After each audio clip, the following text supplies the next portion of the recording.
going on, everybody? Welcome back to another one. I'm going to keep this video, or me talking, as short as possible. It's going to be a video of the W9. I am selling it, or at least I'm going to try to.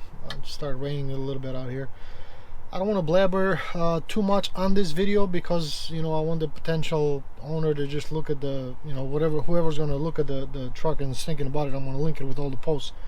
And I just want them to go straight to the business of what I know about the truck and everything else, and, you know, rather than listen to me ramble on. But I do have something in the plans. I probably will buy a cheaper truck for the time being, and I'm going to work very little and try to do what I have kind of set forward, and I'll keep you guys posted.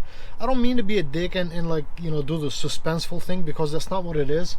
You know, I'm just superstitious to the, you know, to where if I talk about something too much, I think it's not going to happen. Like, I'm going to jinx myself. So please excuse me on that. I'm not trying to be a you know, bullshitter and say, oh, you know, here's a suspense so people can tune in. No, it's not like that, you guys. And I'm sure you guys know me by now. But anyway, the truck is a 1999 Kenworth W900. It is an 86-inch studio sleeper. It has a Cat 3406E 1LW or 2WS. I think they're the same, those two. The truck itself has got 1.5 million on it, somewhere around there. I think just shy of 1.5. The engine has about 410,000 miles since it was completely redone. The rear ends are actually remanned, you know, both of them. Those are about 300,000 miles. Unfortunately, I don't have the paperwork for those. But I mean, the truck is in pretty good shape. I've driven it for quite a while. I mean, there's, you know, little things here and there that I will mention in the video. You know, last thing I want is anybody, you know, buying something from me and cursing out my name, saying, oh, you know, they sold me you know, intentionally sold me a bad truck. So, you know, I don't want to do that. But anyway, the truck's been sitting since yesterday. It's not a cold start per se, because it's only about 55 degrees out here today. But it hasn't been started since yesterday about 6 p.m. So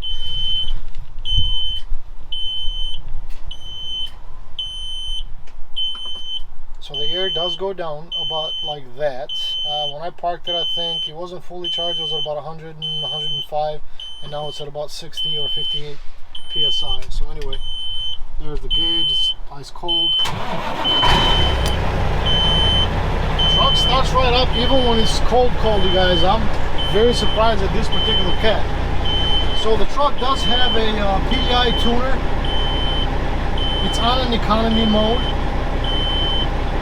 but I'm turning that on so you guys can verify the engine temperature. You know, it's 61 and 61, and we just started, so they'll continue climbing up. There's the battery voltage. I actually just did the alternator a few days ago.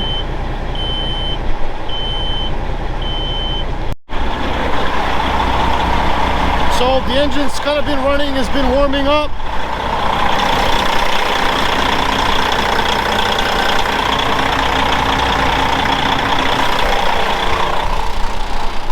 The grill does vibrate a little bit, and that's what's making that noise.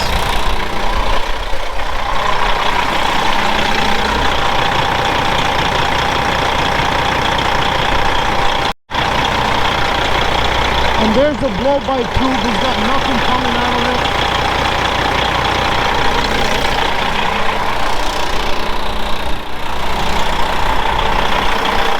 Alright, let me shut the truck off and I'll explain that little leak. Alright, so I just shut the truck off, and I want to explain that antifreeze leak. So that antifreeze leak is actually this valve right up here. It's just a shut-off valve for the heater core, so I'm actually going to change that here coming up in the next couple of days. The alternator is brand new. So this thing does have a PDI Big Boss turbo.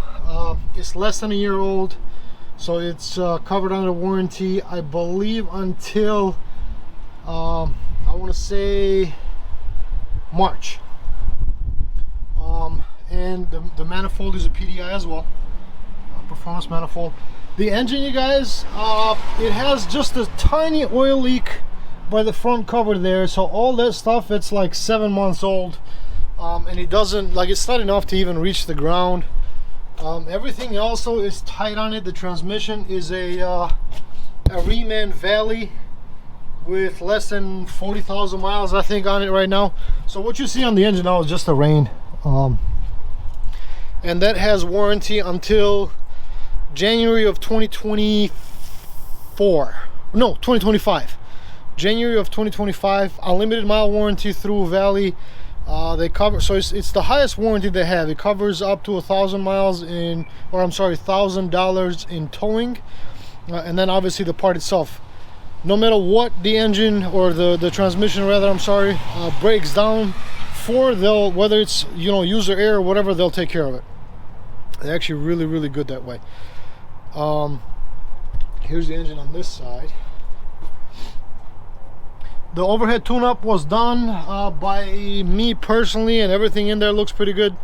When I did the you know, the whole truck and the suspension, I actually took out or drained the whole cooling system, flushed it out, filled it with new coolant, and it's been like that now for about a year. No issues, nothing in the coolant itself, and I'll actually show you guys that.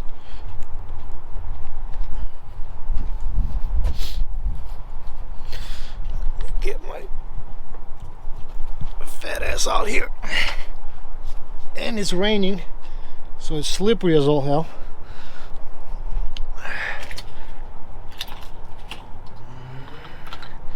So there's the antifreeze.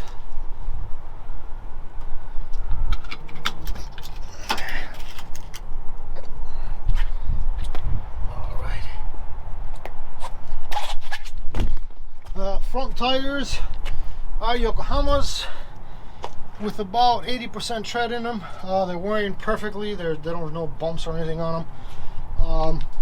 The lift spring was replaced on both sides along with everything else. When I did the air ride kit, I did actually do shocks front and rear just recently, about I don't know, 2 weeks ago or so. Airbags are still in pretty good shape. I'll let you guys know how you operate that. It's actually fairly easy. And then as far as, you know, leaks, like I said, that front one is the only one. Everything else is bone dry. And like I said earlier, this engine has not been washed in 7 months. And I didn't wash it for that particular reason. I want people to see the good, the bad, and the ugly. I don't want nobody to get, you know, intentionally get something bad from me, man. I can't sleep at night like that. I wouldn't want it done to me. I wouldn't do it to somebody else. The tires in the back are Goodyear Endurance LHD. So they are 24.5, but they are low pros. They're not, you know, the I think they're 11Rs or whatever the big ones are. But it's just a 285, 75, 24.5 low pro. The tread on the back ones are, I don't know, 95% maybe. They're wearing actually pretty good. This is an 8-bag system. The shocks were changed in the back as well. So the truck has just about everything in dual revolution lights, meaning, you know, they're either red or amber depending on their orientation, and then flip a switch and they all turn blue, including underneath the cab, which underneath the cab I have 3 watermelons on each side. The cab extenders I've actually made myself. The tanks are brand new as of a year ago when I actually did the build. Same thing with the battery boxes on both ends. So these are all done by me. And the truck was repainted this past summer. It was done by me, so it's not perfect. I mean, it looks really, really good. It was a base and clear, so it wasn't a single stage paint. I did actually put a lot of clear coat on it, so it could actually be wet sanded and rubbed. But there's a couple of spots where I messed up on, as far as, you know, the paint running a little bit. There's, you know, a couple here right by the rivets. There's a worse one on the other side, and I'll show you guys.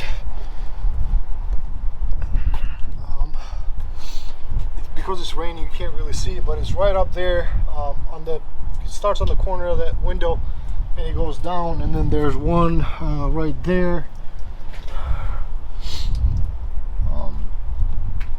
As far as the hood is concerned though, the hood and the fenders were actually wet sanded and polished by me, so those are in actually really good shape. There's a slight crack right here on the hood. It's just from it vibrating. I should have repaired it actually when I had the chance, but because it wasn't, you know, underneath or anything, it was just surface, I didn't want to fuck with it too much and I left it alone.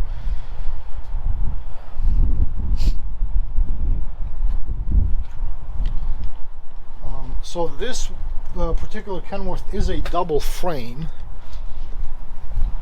So here's the rear ends. The rear end, believe it or not, is red. It just hasn't been washed in a really long time. There's everything up underneath here. There's really no leaks on the truck whatsoever, you guys. The whole driveline was done when I did the transmission, and it's still in really good shape. Brakes are still pretty good all around. This particular side here, which is the front axle, or the front rear axle on the driver's side, or passenger side, I'm sorry, that one is brand new because I did actually have a wheel seal leak, and we took care of the seal and we changed everything. And I do actually have a brand new, about a month old, new Holland FW35 fifth wheel plate, along with the bushings were done. That thing was starting to create a little bit of slop, and I do not fuck with safety issues, you guys. Anything that's a safety concern on any of my trucks, cars, I don't know, whatever it is, it gets done. That's the one thing I don't want to play around with. Like I said, the truck is solid. I'll because it's dirty, and you know, I stopped and actually washed it yesterday because I was going to shoot the video, and then it started raining on the way in, which never fails when I wash my truck or my cars.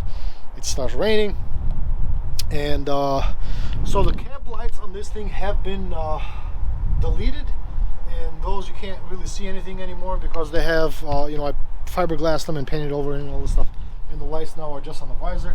I just like that clean look on top. The truck does have a whale tail up there.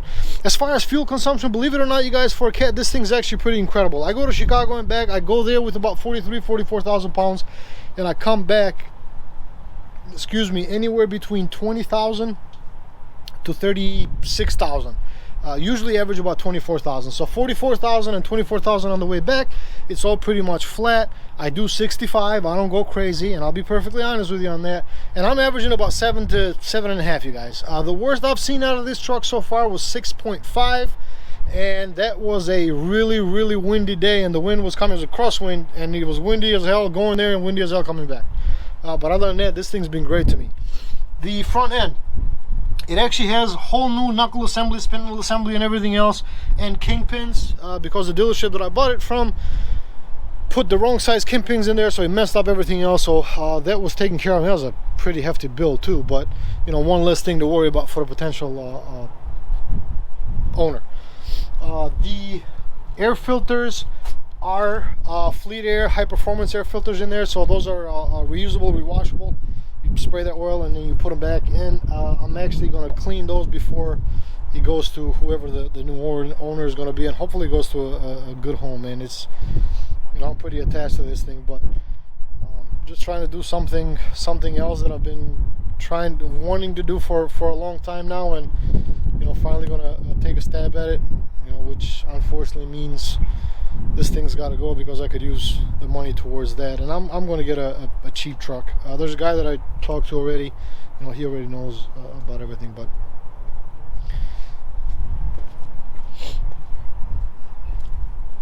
so the bumper, let me close the hood here, does have a bump right there, and that's just from the inside. I'm too scared to take anything and dent it in, just because I don't want to dent it in too far and make it worse. So I left it alone, and I want to mention that, obviously. The whole grill, surround, and everything is brand new, except the louvers. I actually reused the ones that were, you know, that came with the truck when I bought it. The lights are United Pacific. They're brand new, less than a year old. They actually work really good, the LEDs. I did actually had to make brackets out of just some hard rubber for these lights myself to level them, because they were sitting like that and it was bothering the hell out of me. And you guys that follow the channel, you already know I'm sick in the head for some things.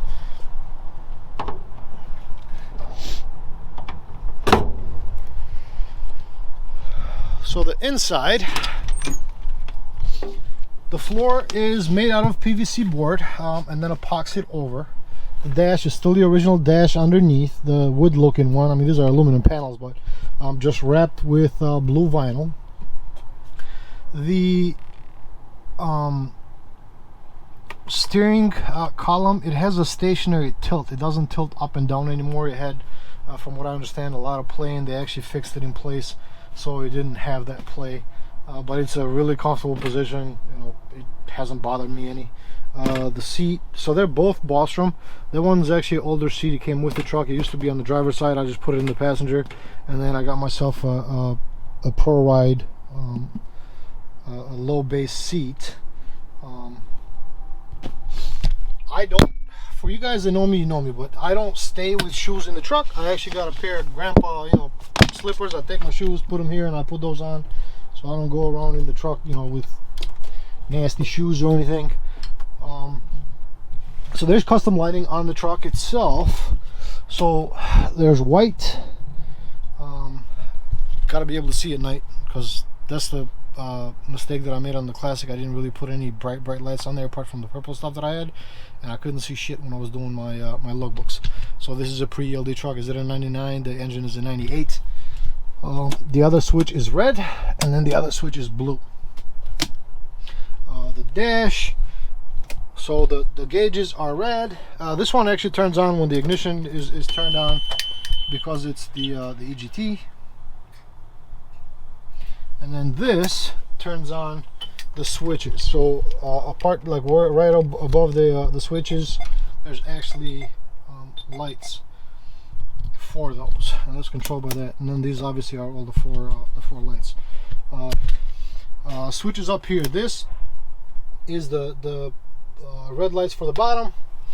This is the blue lights, the dual revolution blue lights for the outside. And then this is the magic button to make the suspension go up and down in the front.